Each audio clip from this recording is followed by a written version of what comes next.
여러분 안녕하십니까? 천주교인 모임 대표 이혜성입니다. 여러분 문재인은 공산주의자다. 고영주 변호사님의 유명한 말씀이시죠. 그 문재인은 동계올림픽에 가서 바로 간첩 신영복을 가장 자기가 존경하는 분이라고 얘기를 했습니다. 그런가 하면은 6월 6일 헌충일 국립묘지에 가서 현충원에 가서 여러분 잘 아는 것처럼 6.25의 전범, 6.25 때 대한민국 침략에 뒤서 완벽하게 조종하고 주동한 김원봉이가 우리 군의 뿌리라고 했습니다. 이것만으로도 문재인은 역적으로 처단을 해야 됩니다. 그래서 오늘 사실 좀 전에 응천수 님 말대로 분통 터져 못 살겠다. 문재인 끌어내자. 이런 말씀 가지고 말씀을 드리겠습니다. 더 속상한 것은 아까 말씀대로 문재인은 공산주의자입니다. 간첩 신영복이 바로 가장 존경하고 또 우리 16만 호국 영령들이 잠들어 있는 국립묘지 현충원에 가서 바로 6.25 전범 김원봉이가 군인의 뿌리다 이런 얘기를 했습니다. 그런데 이 천주교의 정의위원 사제단이 이런 문재인을 또 뒷받침하고 지지합니다. 요새 그 신부 하나가 나한테 매일 공격을 해옵니다. 박지환이라는 신부입니다. 대전교구에. 하루가 멀다 하고 나한테 협박도 하고 죽으라고 기도도 하고 그런 사람이 있습니다. 그건 참겠는데 요새는 대두천 지도신부라는 분이 또 저를 공격해오고 있습니다. 그분들의 목적이 저는 뭔지 모르겠습니다. 다시 한번 경고해 둡니다. 대두천 지도신부를 빙자해서 바로 정의군 사제단 앞잡이가 되지 마십시오. 오늘 제가 말씀드리고 싶은 것은 민주당이 요새 바로 공산혁명으로 위한 법 제조기 역할을 하고 있습니다. 이것저것 얘기를 않겠습니다. 요새는 반공법도 국가보안법도 없앤다고 지금 대한민국을 완전히 자기들 마음대로 흔들고 법을 만들어서 적화 통일하는데 길을 닦아놓고 있습니다. 이런 민주당도 빨리 우리가 해체시켜야 됩니다. 혁명을 일으켜서 해체시켜야 됩니다.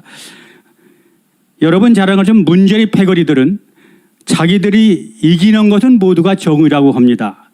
그 다음에 자기가 지면은 그건 불의다. 이렇게 얘기를 합니다. 그 다음에 자기들이 이겼기 때문에 이긴 사람들이 하는 것은 전부 공정이다.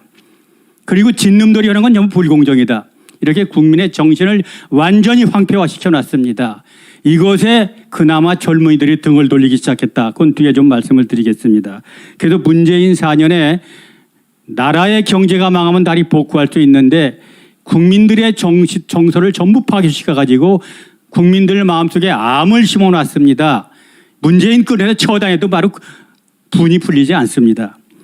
그 다음에 여러분 잘 아는 것처럼 대깨문들은 아직도 문재인 보유국, 북에는 해님, 남에는 달림하면서 바로 문재인 홍위병 역할을 하고 있습니다.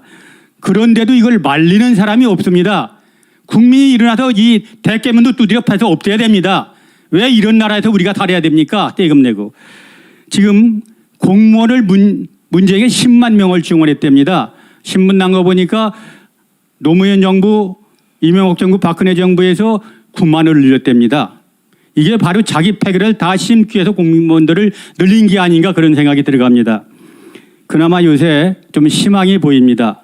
2030 세대, 여러분 좀 벼락거지가 된 세대입니다. 문재인 때문에 4년 만에 벼락거지가 돼서 여러분 잘 아는 이 세대를 삼포 세대라고 얘기를 해요. 삼포 세대. 삼포 세대 아시죠?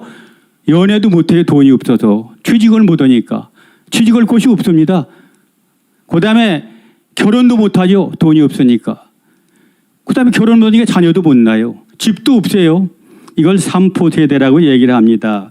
이 삼포 세대들의 정신을 바짝 차렸습니다. 여러분들 민주당 대표 송영길이가 20대 성년의 날 초청해갖고 물었더니 벌떡 일어나서 어떤 청년이 제대하면 3천만 원 준다. 이 말에 이제는 절대 속지 않습니다. 이렇게 얘기를 했습니다. 이게 좀 우리가 생각해도 이재명이라는 인간은 선거 공약이 뭐냐? 대학 안 들어가고 포기하면 1,000만 원 주겠다. 이낙연이라는 놈은 군에서 제대하면 3천만 원 주겠다. 정세균이라는 놈은 사회초년태 되면 1억을 주겠다. 자기 돈 줍니까?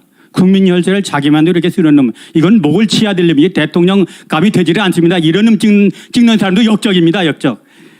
그다음에 지금 요새 그 언론에서 보니까 대학교 신입생들 요새 꼰대인가 아닌가 물어보려면 너 민주당 지지연이 그래서 그래 그러면 너 꼰대구나 이렇게 낙인을 찍는 왕따가 된답니다. 4년 전만 해도 지금 야당 지지하면 태극기 들면 왕따를 당했는데 지금은 문재인 지지 또 민주당 지지하면 왕따를 당합니다. 민주당 지금 5월 2주째 조사해 보니까 20대에서 17.9%가 나왔습니다. 완전히 망했습니다. 이걸 하고 돈 퍼붓는데 20대 30대 20, 30대들은 돈이 아닙니다. 걔들이 원하는 건 정의고 그다음에 공정이고 상식이 통하는 사회입니다. 그런데 민주당 문재인이 이제 망해가고 있다 이런 얘기가 들어갑니다. 그런데 망하기 전에 젊은이들이 죽어가고 있습니다. 며칠 전에도 여러분들 아르바이트 자리가 다 없어졌습니다. 중소기업 다 해체돼 버리고 소상공인들 해체하고 그다음에 자영업자가 다 죽으니까 아르바이트가 없어 자기 아버지에 따라서 뭐 제철 공장에 가서 일하다 컨테이너에 대학생에 깔려서 숨지는 그 애석한 사고가 났습니다. 그뿐이 아닙니다. 자살이 지금 급증하고 있습니다. 그다음에 우울증 환자가 100만 명 늘어났습니다. 그다음에 청년 마약범이 3년째 3배가 늘어났습니다. 나라의 꿈은 청년입니다. 청년을 완전히 병들게 만들고 자살하게 만들고 우울증 걸리게 만든 놈이 누굽니까? 문재인 끌어내서 처단하고 3조 걸면에도 분이 안 풀립니다. 그다음에 요새 뭐 그 대학가의 꼰대 강별법이라고 해가지고 민주당 지지연이 물어보면 꼰대 아닌가 아닌가를 확인할 수 있을 정도로 20대들이 변해버렸습니다. 이게 그나마 국민의 꿈이 아닌가 생각이 들어갑니다. 이 20대들이 뭐라고 그러느냐. 코로나가 아니었으면 촛불로 문재인 바로 끝났다.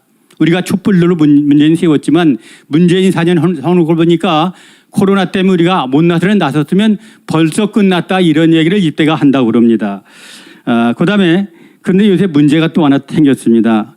집값이 오르고 또 전세값이 오르니까 얘들이 전세값, 집값, 사글세값 빼가지고 전부 영끌이 비투를 했습니다. 영혼까지 끌어들여서 빚내서 투자하니까 영끌이 비투입니다. 어디다 있느냐?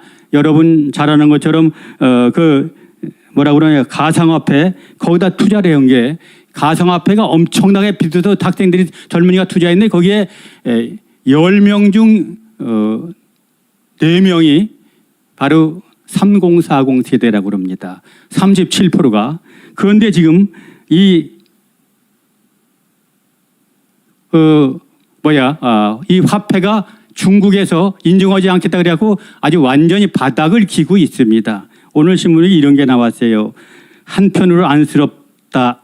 2030 영끌이 투자. 영끌이 투자해갖고 이제 완전히 알거지에서 뭐가 됐느냐? 빚쟁이로 변했죠. 그럼 얘들이 어떻게 견디겠습니까? 이걸 어떤 놈이 만들었습니까? 문재인이 만들었지 않습니까? 여러분 국민들 분통 안 터집니까? 지금 이렇게 해서 젊은이까지 다 망쳤습니다. 국민의 정서 다 해쳐놓고 젊은이 망쳐놓고 이제 미국 가서 바로 나라 망신까지 요새 시키고 있어요. 그런데 또 한 가지 요새 여러분들 LLC 사건으로 국민이 분노한 지가 한 달밖에 안 됐습니다. 그런데 지금 세종시에서 또 투기가 일어났습니다. 여러분들 공무원들한테 그 세종시를 이주하는데 400만 원, 80만 원 시켰는데 이주한 사람에 간 사람에 480만 원 줬답니다. 안 가고도 타고 가고도 타고.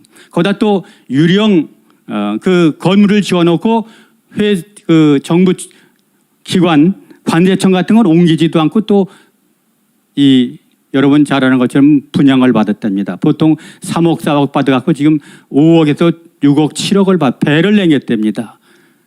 거기다가니 또 유령 청사를 짓는데 정부에서 171억을 갖다 쏟아 부었답니다. 그리고 지금 그 청사는 그냥 벼 있답니다.